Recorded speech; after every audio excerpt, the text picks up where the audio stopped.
The first technique that I mastered was using the focus lock.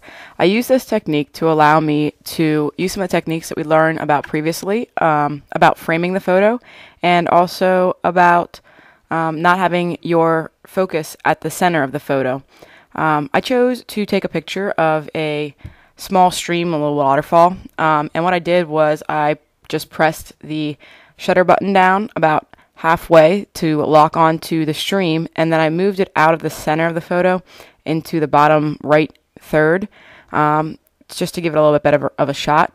I also made sure that I stood far enough away so that the photo would be framed by some of the vegetation that was around the area. You can find more about how to do this at the Short Courses website. It is www.shortcourses.com/use/using1-1.html, and I'll put a link up here as well. The next technique I'm going to show you how to do is take a photo at night. Now, the photo that I took was of my sister in front of our house because she's going to Germany and she wanted a picture to take with her to show her host family. So, one of the things that you have to do when you take a picture at night is use a tripod or something to support your camera, because the shutter is going to be open longer, which means that there's going to be much more of a chance for blur if your camera moves. So first thing I did was put my camera on something so that it would not be moving and it would take a good photo. The second thing I had to do was I wanted my sister in the photo, so I needed to use the flash to illuminate her. However, you're going to notice the difference between two photos. In the one photo, she's standing closer to the house, and when she does this, the flash doesn't reach that far. I still used it. You can kind of tell because it's coming up off of the mailbox, which is in front of us. But it doesn't illuminate her at all. And so what I had to do to change this was to move her into the area where the flash will fill, which is about 8-10 feet away from me. So I had her move in so that she would be illuminated by the light. To learn more about taking photos at night, you can visit shortcourses.com/use/using4-7-.html. The next thing I want to teach you how to do is how to use a short focal length. What you do here is basically you line up your photo, get very close to it.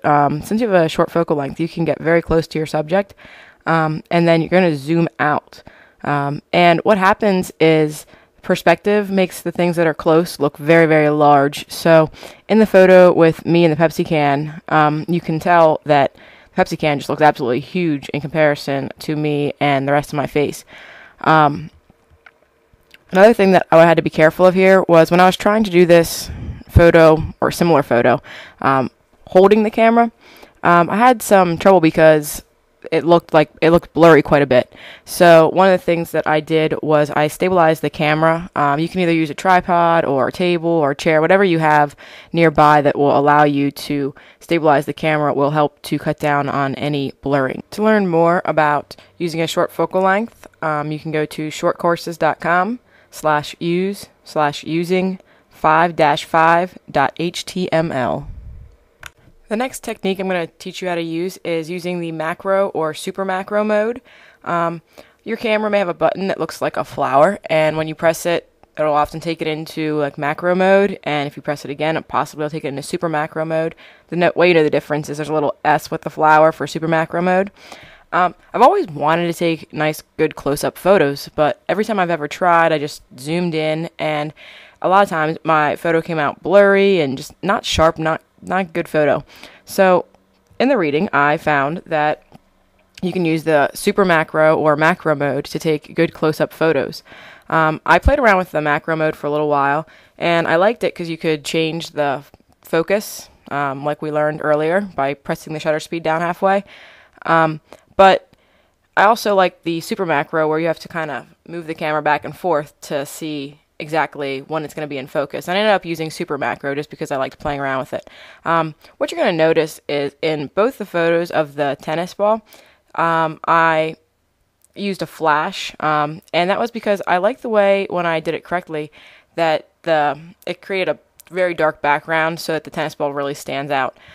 The only difference in the two photos of the tennis ball is that the one is in auto mode and the other one is in super macro mode. So you can really see how changing from your auto to macro or super macro really helps to create a better photo.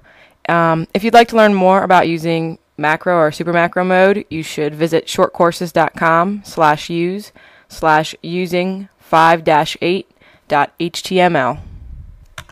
The final technique that I'd like to teach you about is photographing motion sharply. You're going to notice I took 2 photos of the dogs running, and you're going to see one is a little bit sharper than the other one. The main difference between these two is that the dog is coming more at me, and the other one is going more across the photo. When you're going to take a picture of action, it's much easier to get a sharp photo if the action's coming towards you rather than going across the field in front of you. It's also helpful to not be right up next to your to what you're taking a photo of, because then any movement is going to be a fairly large movement within the frame, so it's going to be more likely to blur. So some of the techniques to use are to get the action coming towards you and to not get too close. Also, you want to use a quick shutter speed. And you can do that by changing things on your camera. If your camera has an action sports mode, you can try using that. Or you can switch to shutter priority mode and select a fast shutter speed. To learn more about photographing motion sharply, please visit shortcourses.com/use/using2-4.html. Now it's your turn to go ahead and use these techniques to take some photos for class. However, these are not the only techniques to use, so if you'd like to learn more, you can go to www.shortcourses.com/use/ and you will be able to learn more about taking digital photos.